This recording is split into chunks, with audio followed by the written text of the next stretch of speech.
Hi friends, நான் உங்கள் anime freak வந்துட்டேன். நாம் இப்போது ஹீரோ லெவலிங் சோலோ எபிசோடு 12 பார்க்கலாம். இதுக்கு முன்னாடி உள்ள எபிசோடெலாம் நீங்கள் பார்க்கலன்னா மறக்காமல் போய் பார்த்துருந்துங்க. டிஸ்கிரிப்ஷனில் லிங்க் கொடுத்துருக்கேன். சரி வாங்க நம்ம இந்த எபிசோடுக்குள்ளே போகலாம். அதுக்கு முன்னாடி போன எபிசோடு கடைசியில் நம்ம ஹீரோ ஆர்கல் யூனிவர்சிட்டிக்குள்ளே போய் அந்த யூனிவர்சிட்டியை சுற்றி பார்த்துட்டு அதுக்குள்ளே இருக்கிற அந்த சீக்ரெட் ரியாலம் டஞ்சனுக்குள்ளே போகலான்னு சொல்லிட்டு ரெடியாக இருக்கும்போது அந்த யூனிவர்சிட்டியை சேர்ந்த சாம்பியன் நான் தான் ஜிஜி, நம்ம 2 பேர்த்துக்குள்ளே போட்டி வச்சுக்கலாமா அப்படின்னு சொல்லும்போது நம்ம ஹீரோ அவனை பார்த்து சீச்சி வாங்கூடலாம் வேண்டா போட்டி வைப்பான் அப்படின்னு சொல்லிட்டு அவனை கலாச்சிருப்பான். அதோட போன எபிசோடு முடிஞ்சிருக்கும். வாங்க நம்ம இந்த எபிசோடில் என்ன நடக்குதுன்னு பார்க்கலாம்.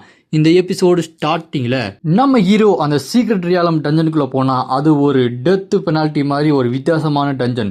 அந்த டஞ்சனே ஒரே சுடுகாடாக இருக்குது, காக்காவெல்லாம் பறந்துட்டுருக்கு. நம்ம ஹீரோ அந்த டஞ்சனுக்குள்ளே வந்தோடனே அங்கே சுடுகாட்டில் இருந்த பேய்கள்லாம் எந்திரிச்சு அங்கிட்டு இங்கிட்டு நகர்ந்துட்டு இருக்கோம். அதை பார்த்த நம்ம ஹீரோ என்னடா இது சுடுகாட்டுக்கு வந்திருக்கேனா, சரி இதை சீக்கிரமாக முடிச்சுட்டு போகலாம் அப்படின்னு சொல்லும்போது வழக்கம் போல் அந்த சீக்ரெட் ரியாலம் டஞ்சனுக்குள்ளே யார் யார் போகிறாங்களோ அது எல்லாத்தையுமே இங்கே யூனிவர்சிட்டியில் இருக்கவங்க லைவாக பார்த்துட்டு இருப்பாங்க. வழக்கம் போல தான் அவனுங்க புலம்புன்னு புலம்புறானுங்க. இந்த பக்கம் அந்த ஜிஜி இவன் தான் சூப்பரான ஒரு ஸ்டூடெண்ட், இவன் நம்ம யூனிவர்சிட்டியோட ஒரு சாம்பியன், இவன் தான் சீக்கிரமாக முடிப்பான், அவன் யார் புதுசாக ஒருத்தர் வந்திருக்கான்னு சொல்லிட்டு நம்ம ஹீரோவை பார்க்கும்போது நம்ம ஹீரோ 25 நிமிஷத்துலேயே இதை மொத்தமாக முடிச்சிட்டான் அப்படின்னு வரும். அதை பார்த்து எல்லாருமே ஷாக்காயிருவானுங்க. என்னது 25 நிமிஷமா, என்னடா அது பார்க்கறதுக்கே நம்புற மாதிரி இல்லையே, இவன் ரேங்கிங் ஃபர்ஸ்ட்டில் இருக்கானா, இவன் எந்த மாதிரியான ஸ்டூடெண்ட்டாக இருப்பான், இவன் ஒரு மான்ஸ்டர் அப்படின்னு நம்ம ஹீரோவை பற்றி புலம்புன்னு புலம்பிகிட்டு இருப்பானுங்க. அப்படியே சிறிது நேரத்துக்கு முன்னாடி நம்ம ஹீரோ டஞ்சன் கேட்டு அந்த ரைடை ஆரம்பிக்கும் போது உடனே நம்ம ஹீரோ அங்கேருந்து மறைஞ்சு போகலான்னு அந்த மறைஞ்சு போகிற அந்த கோட்டை போட்டுக்கிட்டு சண்டைக்கு போகும்போது நம்ம ஹீரோ ஒரு மேஜிக்கல் ஸ்டோன் மாதிரி ஒன்று வெளியே எடுத்தா அது இன்னும் நிறையா ஸ்டோனாக மல்டிப்ளை ஆகிட்டு இருக்கும். அங்கே இருக்கிற அந்த பேய்கள்லாம் நம்ம ஹீரோவை பார்த்த உடனே அப்படியே அட்டாக் பண்ண ஓடி வந்துட்டு இருக்கும்போது நம்ம ஹீரோ அந்த மேஜிக் அம்பரில் அந்த வெப்பனை வச்சு முன்னாடி ஒரு பெரிய ஐசியை உருவாக்கி வருவார். அப்படியே அது எல்லாத்தையுமே தடுத்து நிப்பாட்டி இருக்கும்போது அப்படியே அங்கே உருவாக்குன அந்த கல் மாதிரி வந்துச்சு பாருங்க, அது எல்லாமே வெடிக்கிற தன்மை இருக்கிறது. அதை வச்சு நம்ம ஹீரோ அதுக்கு பின்னாடி வேகமாக வந்து அந்த வெப்பனை வச்சு ஃபயர் பண்ணுவார். அப்படி ஃபயர் பண்ணிட்டு நம்ம ஹீரோ சேஃபாக இருக்கிறதுக்காக ஐஸ் கியூப் மாதிரி அந்த ஐஸ் கியூப்ல சேஃபாக இருப்பார். அந்த அட்டாக்கு போய் அடித்ததில் வெடிச்சு சதறும். நம்ம ஹீரோ அங்கே சேஃபாக இருக்கும்போது அப்படியே இந்த பக்கம் அந்த ஆர்கல் யூனிவர்சிட்டியோட அந்த பிரசிடென்ட் ரூமுக்கு வந்தா இதுக்கு முன்னாடி வயசானவர் ப்ராக்டிஸ் பண்ணிட்டு இருந்தார் பாருங்க, அவர் தான் இந்த யூனிவர்சிட்டியோட பிரசிடென்ட். அவர் இங்கே உட்காந்துட்டு இருக்கும்போது இவரோட பேர் சோவோ. இந்த சோவோ கிட்ட அங்கே இருக்க ஒருத்தன் யூனிவர்சிட்டியை சேர்ந்த ப்ரொஃபஸர் ஒருத்தன், சார் உங்ககிட்ட ஒரு ரிப்போர்ட் பண்ணும் சார், அந்த ஃபர்ஸ்ட் ஸ்டூடெண்ட் இருக்கான் பாருங்க அந்த சங், அவன் ரொம்பவே மோசமானவனாக இருக்கான், அவனோட வெப்பன் எல்லாம் நம்ம யூஸ் பண்ண கூடாத ஒரு தடை செய்யப்பட்ட வெப்பன் மாதிரி இருக்கு, அவன் ஏதாச்சும் ஒன்று பண்ணணும் அப்படின்னு சொல்லும்போது அது கேட்ட அந்த பிரசிடென்ட், டேய் எனக்கு எல்லாமே தெரியும்டா அப்படின்னு அவர் ஒரு மேஜிக் ஸ்பெல்ல அந்த சீக்ரெட் ரியலாமுக்கு அனுப்புவார். அதை பார்த்து அவன் என்னது இது எப்படி நீங்கள் அவனுக்கு அனுப்பலாம், நீங்கள் அவனுக்கு சப்போர்ட் பண்ணுறீங்களா அப்படின்னு சொல்லும்போது அதை கேட்டு அவரும் ஆமாண்டா நான் அவனுக்கு சப்போர்ட் தாண்டா பண்ணுறேன், ஒழுங்கா அங்கேருந்து வெளியே போங்கடா, ஒரு நல்லவனாக இருந்தால் உங்களுக்கு பிடிக்காதே பொறாம பிடிச்சவங்களா அப்படின்னு அவர் திட்டி அனுப்பிச்சி வச்சிடுறாரு. அப்படியே கட் பண்ண இந்த பக்கம் நம்ம ஹீரோ அது எல்லாத்தையுமே அட்டாக் பண்ணி சாகடிச்சிடுறாரு. அந்த செத்த பேய்ங்களாம் மறுபடியும் செத்துருதுங்க. அப்புறமா ஒரு மிகப்பெரிய கேட்டுக்கு முன்னாடி போய் அந்த கதவை அப்படி திறந்தா உள்ளே பார்த்தா இக்ரிஸ் மாதிரி ஒருத்தன் ட்ரெஸ் எல்லாம் போட்டுட்டு சண்டைக்கு ரெடியாக இருக்கான். இவனோட பேர் வெப்பன் மாஸ்டர் ஹார்லார்ட். அந்த வெப்பன் மாஸ்டர் ஹார்லார்ட் அவன் 25வது எலைட் பாஸ். அவனை பார்த்து நம்ம ஹீரோ பார்க்கறதுக்கு ரொம்ப டெட்லியாக தான் இருக்க, வா சண்டை போடலாம் அப்படின்னு சொல்லும்போது நம்ம ஹீரோ அந்த கோல்டன் அம்பர்லா வெப்பனை எடுத்துட்டு வாய்டு அட்டாக்கை போடுவார் பாருங்க. அது செம்ம பெருசாக பவர்ஃபுல்லாக அப்படியே வேகமாக போய் அந்த வெப்பன் மாஸ்டரை போய் அடிக்கும் பாருங்க, செம்ம பவர்ஃபுல்லாக இருக்கும். அந்த அட்டாக்கை அப்படியே டாஜ் பண்ணிட்டு அதை எப்படி தடுத்து நிப்பாடுவான். இருந்தாலும் அவனுக்கு பவர் கொஞ்சம் குறைஞ்சிரும், டேமேஜ் ஆயிரும்.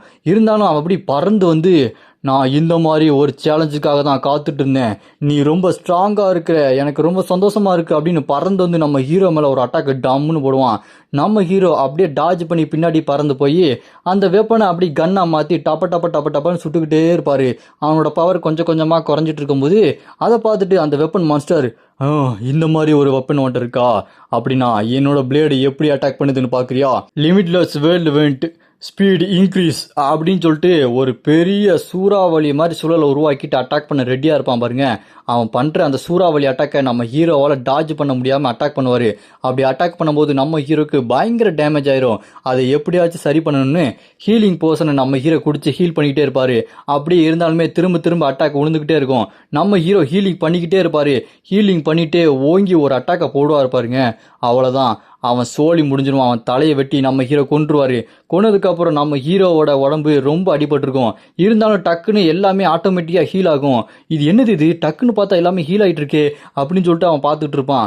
அதை பார்த்து இங்கே இருக்கிற வெளியே இருக்கிற அந்த ப்ரொஃபஸர் எல்லாருமே என்னது ப்ரொஃபஸர் பிரசிடென்ட் அவனுக்கு சப்போர்ட் பண்றாரா அப்படின்னு சொல்லிட்டு பார்க்கும்போது இதுக்கு முன்னாடி அந்த பிரசிடென்ட் பவர் அனுப்பியிருப்பாரு பார்த்தீங்களா, இது மூலமாக தான் நம்ம ஹீரோ ஃபுல்லாக ஹீல் ஆயிருக்கான்.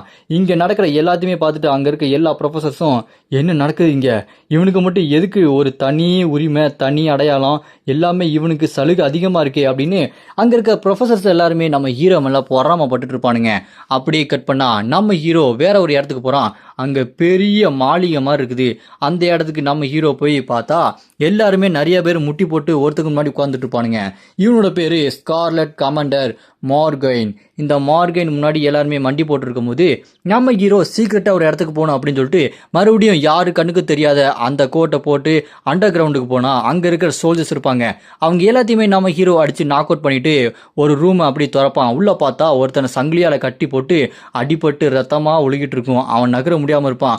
நம்ம ஹீரோ அங்கே வந்துட்டு ஏய் என்ன உனக்கு மேலே இருக்கிற அவனை ரிவெஞ்ச் எடுக்கணுமா அப்படின்னு நம்ம ஹீரோ கேட்ட உடனே ஆமாம் என்னை காப்பாற்றுங்க, அந்த மார்கைனை நான் எப்படியாச்சும் ரிவெஞ்ச் எடுக்கணும், என்னை காப்பாற்றுங்க நம்ம ஹீரோ கிட்ட அவன் கெஞ்சுவான். அப்போ நம்ம ஹீரோ அவனோட வெப்பனை வச்சு அந்த சங்கிலியெல்லாம் ஒரே வெட்டு அந்த வெட்டினதுக்கு அப்புறம் மறுபடியும் சிஸ்டம் நம்ம ஹீரோ கிட்ட நீங்கள் இவனை சாகடிக்க போறீங்களா இல்லை கொல்ல போறீங்களா, காப்பாற்ற போறீங்களா அப்படின்னு கேட்ட உடனே நம்ம ஹீரோ நான் இவனை காப்பாற்ற தான் போகிறேன் அப்படின்னு அவனோட அந்த மேஜிக் அம்பரலா வச்சு அவனை ஃபுல்லாக ஹீல் பண்ணி விட்ருவான். நம்ம ஹீரோ அவன் ஃபுல்லாக ஹீல் ஆகி அவன் உடம்புல உள்ள காயமெல்லாம் சரியாகி நம்ம ஹீரோவை பார்த்து உங்களுக்காக நான் என்ன வேணால் செய்வேன், காலம் ஃபுல்லாக உங்களுக்கு அடிமையாக கூட இருப்பேன் அப்படின்னு சொல்லிட்டு நம்ம ஹீரோ கிட்ட மண்டி போட்டு அடிமையாகவே மாறிடுவான்.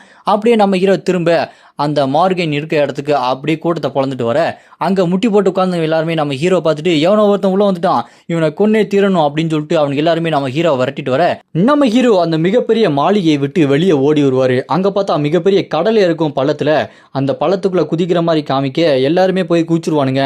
உடனே நம்ம ஹீரோ அந்த மேஜிக் அம்பரலா வச்சு அந்த இடத்தையே ஃபுல்லாக ஃப்ரோசன் ஆக்க அங்கே இருக்க சோல்ஜர்ஸ் எல்லாருமே ஃப்ரோசனில் அந்த மாட்டிக்குவானுங்க ஐஸுக்குள்ளேயே. அவனுங்க மாட்டிக்கினதுக்கப்புறம் அங்கே இருக்கிற அந்த பாறையை அடித்து உடச்சி உள்ளே அவனுங்க மாட்டிக்க மாதிரி வச்சு அப்படியே இந்த பக்கம் திரும்ப நம்ம ஹீரோ மாளிகைக்குள்ளேயே வருவார். அப்படி வரும்போது அங்கே மார்கைன் நம்ம ஹீரோவை பார்த்து டேய் உன்னை வலிக்க துடிக்க கொள்ளவா இல்லை சீக்கிரமாக கொள்ளவா அப்படின்னு சொல்லிட்டு கேட்டோன்னே அதை கேட்டு நம்ம ஹீரோ அதை நான் தாண்டா கேட்கணும், நீ கேட்குற சண்டே ஆரம்பிக்கலாமா அப்படின்னு நம்ம ஹீரோ வாய்டு ஸ்பியர்னு சொல்லிட்டு போட்டு அவனை பறந்து அட்டாக் பண்ணுவார் பாருங்க. சும்மா அடி மூஞ்சி முகரெல்லாம் அடித்து பேர்த்து விட்ருவார். அவன் பறந்து போய் விழுவான். அதை எல்லாத்தையுமே லைவாக இங்கேருந்து அந்த ப்ரொஃபஸர்ஸ் எல்லாம் பார்த்துக்கிட்டு இருப்பாங்க. அவனுங்க வாயை பொழந்துட்டு இருப்பானுங்க. இந்த பக்கம் நம்ம ஹீரோ வாய்டு ஸ்பியர் மல்டிபிள் அப்படின்னு சொல்லிட்டு சும்மா அந்த அட்டாக்கை போடுவார் பாருங்க. டபன்னு அவன் மேலே அட்டாக்கு பயங்கரமாக விழுந்துட்டு இருக்கும். அந்த அட்டாக்கில் அவ்வளோதான், அந்த கிரிட்டிக்கல் அட்டாக்கெல்லாம் விழுந்து அவனோட அந்த லைஃப் எல்லாமே டேமேஜ் ஆயிரும். பறந்து போய் விழுவான் பாருங்க. அப்படி விழுந்ததுக்கு அப்புறம் பார்த்தா உள்ள இருந்து அந்த மார்கைனோட கேர்ள் ஃப்ரெண்ட் வருவா.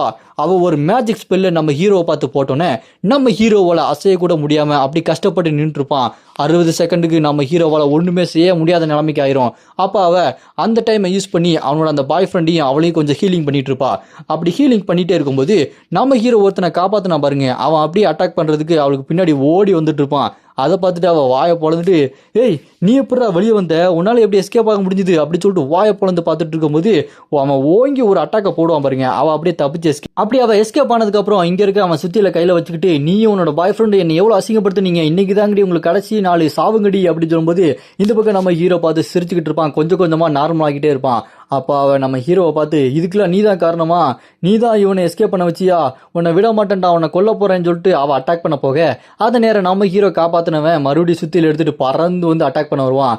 அதே நேரம் இங்கே நம்ம ஹீரோ கொஞ்சமாக நார்மல் ஆயிடுவார். அப்படி நார்மலான இந்த பக்கம் பார்த்தா அவள் அந்த பக்கம் அவளோட மேஜிக் ஷீல்டை வச்சு தடுத்து நிப்பாட்டிட்டு இருக்க. அதே நேரம் நம்ம ஹீரோ ஸ்வாடை எடுத்துட்டு அவளை அட்டாக் பண்ண போயிட்டு இருப்பாரு. அதே பக்கம் இங்கே பார்த்தா ப்ரொஃபஸர் எல்லாம் வாயை பொழந்துட்டு ஏய் என்ன முடிக்க போறானா அப்படின்னு சொல்லிட்டு பார்க்கும்போது தான் தெரியுது நம்ம ஹீரோ அந்த கேர்ள் ஃப்ரெண்டோட கதையும் முடிச்சு விட்டுறான்.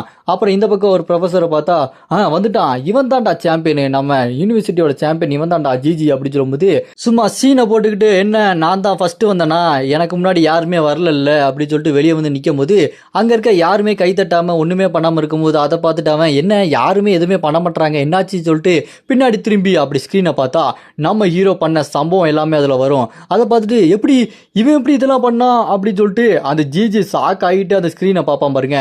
இதோட இந்த எபிசோடு இங்கே முடியுது. இதுக்கப்புறம் என்ன நடக்க போகுது அப்படின்றத நம்ம அடுத்த எபிசோட பார்க்கலாம். உங்களுக்கு அடுத்த எபிசோட் வேணும்னு நினச்சிங்கன்னா மறக்காம கமெண்ட்ல அப்படின்னு கமெண்ட் பண்ணுங்க. இந்த வீடியோ பிடிச்சா மறக்காம லைக் பண்ணி சப்போர்ட் பண்ணுங்க.